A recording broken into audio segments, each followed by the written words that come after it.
किस किस को पता है? हाथ खड़ा कर सकता है। ईद पेंटिकोस्ट पर क्या हुआ था? पाखरू का नुज़ूल हुआ था। यीशु जब आसमान पर उठाए जा रहे थे तो उसने कहा था, मैं तुम्हें अकेला ना छोड़ूंगा बल्कि मैं अपना पाखरू भेजूंगा और वो तुम्हारा क्या होगा? मददगार होगा। हालेलुया। आए अपनी रहनुमाई के लिए सीखते हैं बाइबल में से अमाल की किताब और उसका पहला बाब। पाखरू के हवाले से हम सीखेंगे।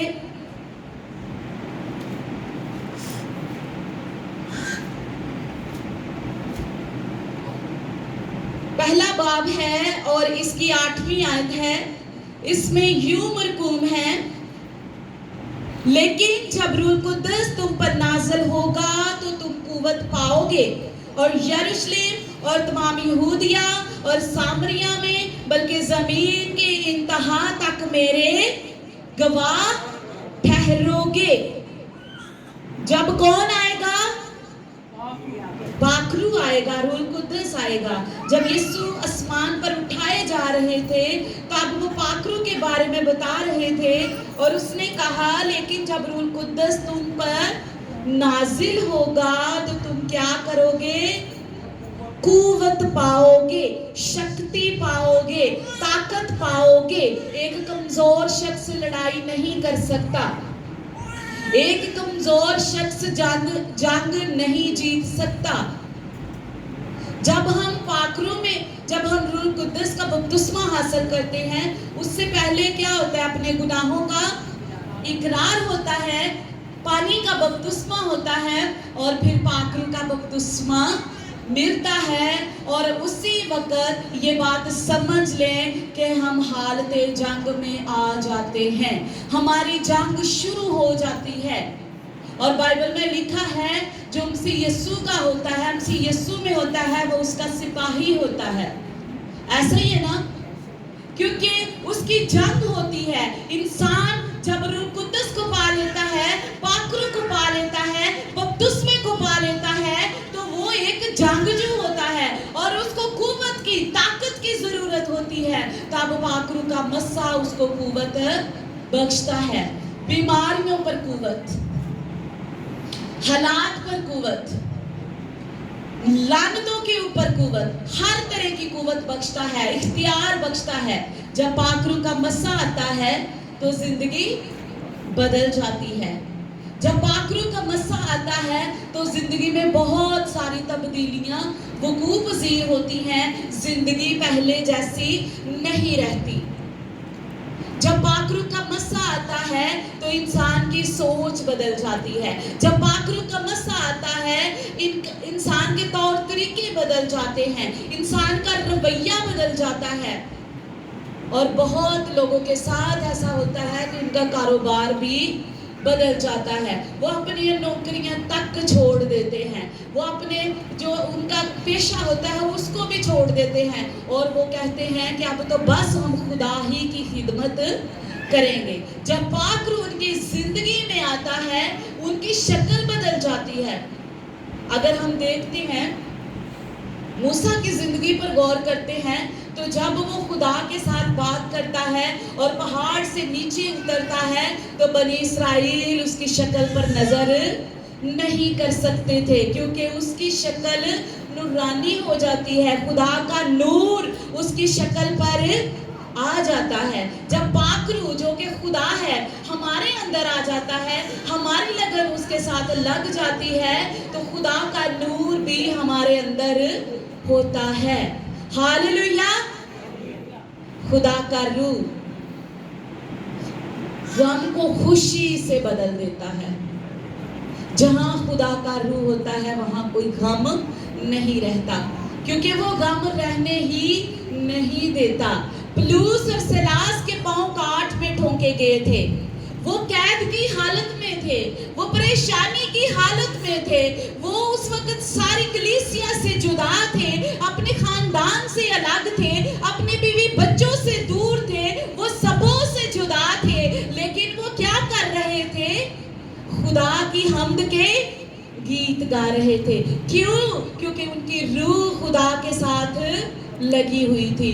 खुदा का रूह उनके अंदर बसेरा कर रहा था और वो परेशानी में भी खुशी के गीत गा रहे थे।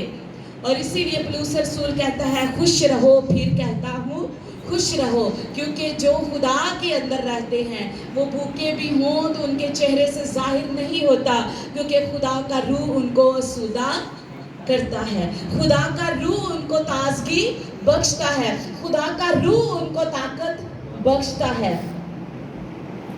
खुदा के रूह के वसीला से बंधन टूट जाते हैं। अगर हम पतरस रसूल की जिंदगी पर गौर करें तो पतरस रसूल एक बुज़दिल इंसान था, वो एक मछेरा था। उसने यीशु का कितनी दफा इनकार किया?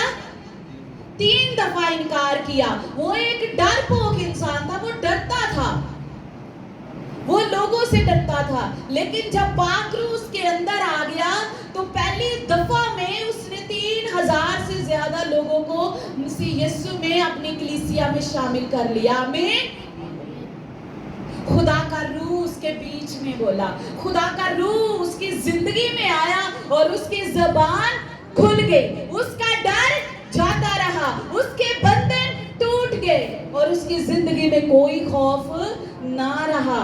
यहाँ तक कि उसको अदालतों में पेश किया जाता था, लेकिन वो नहीं डरता था। वो जिंदा खुदा की, यीशु मसीह की खुशखबरी, उसके जिंदा होने की कहानी बड़ी दिलेरी के साथ बयान करता था, क्योंकि उसके अंदर क्या बोलता था? खुदा का रूह, कुव्वत का लिबास उसने पहना हुआ था। आज भी जिनके अंदर कुव्वत मसीह यीशु की पाई जाती है, पाक रूह की पाई जाती है, पाक रूह जिनके अंदर होता है वो नहीं डरते, वो दिलेरी से बोलते हैं। वो कहते हैं अब रही मेरी और मेरे घराने की बात, हम तो खुदावंद ही की सिताइश करेंगे, तुमने जो करना है कर लो। वो दुनिया से नहीं डरते। अगर बात पाक रूह की जाए तो बात मसा की आती है, और जब मसा की बात की जाए तो सबसे पहले जो ज़हन में आता है वो एलिया नबी के बारे में आता है। एलिया नबी खुदा के साथ चलता था, उसकी रूह खुदा की रूह के साथ इस तरह से अटैच थी कि जब वो घुटनों के बल होता था उसके घुटने भी चिपटे हो चुके थे, यहाँ से ऐसे हो चुके थे कि उसको कोई तकलीफ भी महसूस नहीं थी होती।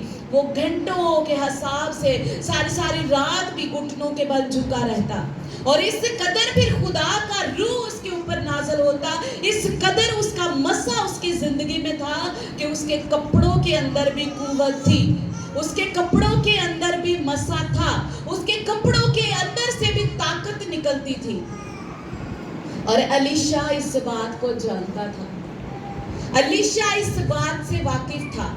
उसने कहा मैं तुझे कभी नहीं छोड़ूंगा, चाहे कुछ भी हो जाए मैं तुझे जाने नहीं दूंगा। और जब उसको पता चल गया कि खुदा इसको उठाने को है तो उसने कहा नहीं मेरे आका, मैं तुझे जाने नहीं दूंगा, मैं तेरे साथ साथ रहूंगा। उसने कहा तो ऐसी कौन सी बात है कि तेरे लिए वो हो जाए और तू मुझे जाने दे? उसने कहा मैं तभी तुझे जाने दूंगा जब तेरा दुगना मेरे ऊपर होगा। और जब वो एलिया आसमान पर उठाया जा रहा था तो उसने अपनी चादर नीचे गिरा दी, और वो चादर किसी झाड़ी पर नहीं गिरी, वो किसी दरख्त पर नहीं गिरी, वो समुद्र में नहीं गिरी, वो किसके ऊपर गिरी? एलीशा के ऊपर। और जब वो चादर एलीशा के ऊपर गिर गई तो एलिया का दुगना एलीशा के ऊपर आ गया। वो समझता था मसा की कुव्वत को, वो समझता था मसा की ताकत को। क्या आज हम खुदा के मसा के लिए ठहरते हैं? क्या आज हम खुदा के पाक रूह के लिए अपनी आंखों को उसकी तरफ बुलंद करते हैं, अपने हाथों को उसकी तरफ बुलंद करते हैं? मैं पूरे यकीन से कह सकती हूँ अगर आज हमारी ज़िंदगी में उसका 50% या 10% भी हो तो हमारी जो ज़िंदगी में परेशानियां हैं वो कभी ना रहें। हालेलुया, हमारी जिंदगी में जो टेंशनें हैं वो कभी ना रहें, लेकिन हम जिस्मानी सोचों में, जिस्मानी फिक्रों में गिरे रहते हैं। यीशु ने कहा था तब तक यरूशलेम में ठहरे रहो जब तक तुम्हें कुव्वत का लिबास ना मिल जाए। आजकल लोग कुव्वत के लिबास के लिए ठहरते हैं कुव्वत के लिबास के लिए नहीं, रूटीनली चर्च आते हैं, संडे को चर्च आते हैं, दुआ करते हैं, वापस चले जाते हैं। पाकरू के लिए कोई नहीं ठहरता। पाकरू के लिए हम सबों को ठहरने की जरूरत है। जब हम जंग की हालत में हैं तो कुव्वत का लिबास पाने की जरूरत है, कुव्वत का लिबास हासिल करने की जरूरत है। जो लिबास होता है वो हमें बाहर से, जो जंग का लिबास होता है वो दुश्मन से क्या करता है जी? प्रोटेक्ट करता है, वो दुश्मन से बचाता है। और जब हम यीशु में आ जाते हैं तो डायरेक्ट हमारी दुश्मनी इब्लीस के साथ शुरू हो जाती है। तब हमें कुव्वत के लिबास की क्या है? जरूरत है। कुव्वत का लिबास हमें तमाम इब्लीस की चालों से महफूज बनाता है। इब्लीस के जो जलते हुए तीर हैं वो हम पर असर नहीं करते, क्योंकि खुदा का पाकरू उनका क्या करता है? मुकाबला करता है। लिखे है तुम्हारी लड़ाई खून और गोश्त के साथ नहीं, बल्कि उनके साथ है जो आसमानी मकामों में है। अब आसमानी मकामों में क्या है? शैतान की फौजें,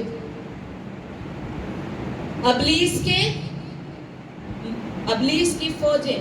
हमारा उनके साथ मुकाबला है रूहानी तौर पर, और रूहानी तौर पर जो लड़ाई है वो रूह के साथ ही लड़ी जा सकती है। वहाँ खून और गोश्त का कोई अमल दखल नहीं। हमें ज़रूरत है कि हम पाकरू को हासिल करें। आज भी जिनकी ज़िंदगी में पाकरू है उनके वसीला से बड़ा खुदा का काम होता है। जो खुदा के लिए ठहरते हैं, जो अपना वक्त खुदा को देते हैं, जो अपनी ज़िंदगी खुदा को देते हैं, जो अपना टाइम खुदा को देते हैं, जो अव्वल दर्जा खुदा को देते हैं, खुदा भी फिर उनको अव्वल पे ही रखता है। खुदा भी नहीं चाहता कि वो पीछे दूसरों के साथ बैठे। खुदा भी उनको वो मकाम बख्शता है जो सबसे आला होता है। पतरस रसूल के ऊपर जब खुदा का मसा ठहरा, पाकरू की हजूरी उसके ऊपर आई, तो लिखा है कि जहां से पतरस ने गुजरना होता था वहां पर पहले ही लोग बीमारों को लिटा देते थे, ताकि पतरस रसूल जब गुजरे उनका साया ही पड़ जाए तो बीमार क्या हो? शिफा पाए। उसके साये में भी कुदरत थी, उसके साये में भी शिफा थी, उसके कपड़ों में भी शिफा थी। लिखा है आसमान और जमीन टल जाएंगे लेकिन मेरे मुंह की बातें कभी ना टलेंगी। वो कल आज बल्कि अब तक यकसा खुदा है। सिर्फ कमी है तो मेरे और आपके अंदर है। हम खुदा के रूह को इस तरह मांगते ही नहीं कि हमारी जिंदगियां बदल जाएं। हम इस तरह उसको चाहते ही नहीं कि हमारे वसीला से हमारे इर्द गिर्द का माहौल बदल जाए। हम सबों को दुआ में ठहरने की ज़रूरत है। हम सबों को पाकरू लेने की ज़रूरत है। हम सबों को उसका मस्सा लेने की ज़रूरत है, क्योंकि जहाँ उसका मस्सा होता है वहाँ कोई बीमारी, कोई रोग, कोई दुख, कोई तकलीफ, कोई लानत ठहर नहीं सकती।